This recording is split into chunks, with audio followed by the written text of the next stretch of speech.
Hello, everyone. Welcome to Exceed 2021 online conference. This segment of Women in STEM is such an exciting time for me or space to welcome Jamila. Jamila, thank you so much for joining us, and I'm so excited for what you have to share. So, why did I become an engineer? So, I'll be speaking about my teacher's guidance to my career path. So, about me, I was born in Jamaica and grew up in both London and New York City. In 2019, I graduated with a Bachelor of Science in Civil Engineering from Manhattan College in the Bronx, New York. I'm currently a graduate student at Columbia University studying construction administration. Some of my hobbies: I love volunteering and I also love to travel. As an engineer in the Transportation and Infrastructure Division at previously a engineering consultant firm in New York, I have worked on medical projects such as East Side Access and Second Avenue Subway. I've also had the opportunity to work on smaller projects such as bicycle lanes in the Bronx, New York. So originally, when I thought about the word engineer, I pictured a male. I couldn't see myself in such a position. This reminds me of a time that I was tutoring a young high school student, and when she asked me what I was studying in college, I told her civil engineering, and she was a bit confused. She told me, "Why would you want to do that? Isn't it for men?" And then she also had another perspective. She said, "Engineering, so do you want to drive a train?" So that experience showed me that not all students have a perspective of what engineering is or what some of these STEM fields hold for us. It's so hard to see ourselves, especially Black females or minority females, to be able to see themselves in a STEM position if they're not exposed to it at an early age. So, I grew up in a traditional Jamaican family and community in New York City. Most women become nurses, so the medical field seemed like the path I was destined to take. In high school, early on in high school, I was sure I'll be a nurse or maybe even a doctor, but an engineer was not even at the front of my mind. So, how did I get here? Prior to my junior year of high school, I transferred to an all girls Catholic high school in White Plains, New York. The school focused on women's empowerment and producing confident leaders. There, I was exposed to engineering classes and had assistance in finding summer programs pertaining to career growth. And when I say this, during class, I remember teachers recommending local colleges that had summer programs for high school students. So these programs would be pertaining to medicine or even STEM. So as a junior in high school, I was recommended by my teacher to expose myself to engineering and check out a local women and minority engineering program at a local college.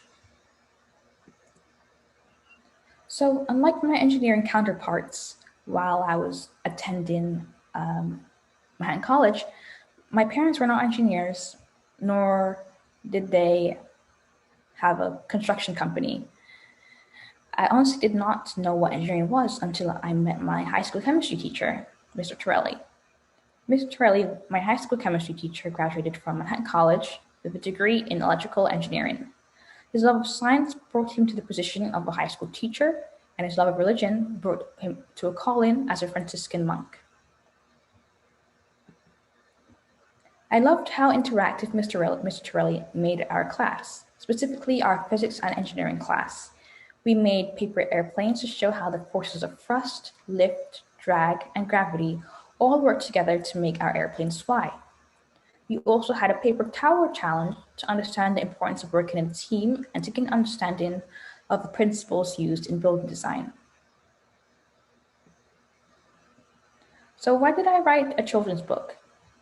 After graduating with my bachelor's in civil engineering in 2019, I found myself among 2% of Black women working in science and engineering occupations. Going back to that moment, when I graduated, there were only 100 civil engineering students, 10 of which were female, and one of which was of color, which was me. So I was curious as to how I could encourage young girls to explore engineering and other male-dominated fields. So I thought to myself, if a child does not have a role model to introduce them to STEM, science, technology, engineering, and math, then where do they get that exposure? I received that exposure from my chemistry professor, Mr. Torelli. So if I never had that introduction, then I possibly would not even have considered engineering. So a child's time is primarily spent at home and school. This shows the impact of teachers and the presence of family. So going back to my story of when I tutored a young high school student, if she had a role model to introduce her to STEM, then she would have had the exposure to understand what an engineer was, and she would be most likely able to see herself in such a field. So why did I write a children's book? I found one of the most powerful mechanisms in encouraging STEM exploration to be the use of childhood literature. Children's books are periodically introduced in a home and school to contribute to a child's development. So I thought books are the most simplistic yet effective ways to introduce a child to STEM. So, steps in publishing my children's book. In starting out, I joined Facebook groups for children's authors. These authors were experienced and some were on the same level as I was, having no experience, but it just came with determination. After, I found an editor on Reedsy. Reedsy is an online platform where you're able to connect with editors, illustrators, and marketing and publicity agents, all centered around your book. And I found my illustrator using Amazon.com. So this is an untraditional way of finding an illustrator. There are sites to find illustrators or Facebook groups, but I decided to look on Amazon because I wanted a more visual search in finding my illustrator. So after scrolling, I found Beatrice Mello. Her images really stuck out to me, so I decided to send her an email.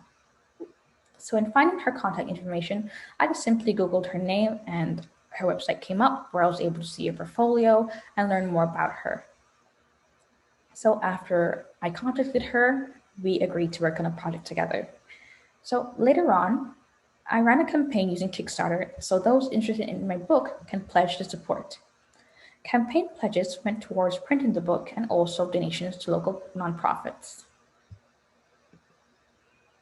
Kickstarter is a platform to raise money for creative projects.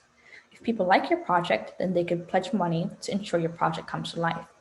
In my example, if people came across my Kickstarter campaign and they supported it, they liked the book and they wanted to have a print, then they would have pledged money. That way they're able to receive a reward, which would be the print copy of my book. So if you have a creative idea, you could do a Kickstarter. There are Kickstarters for books, toys, games, fashion, food, and more. Any creative idea where you need financial support or any other support, you're able to do that through Kickstarter.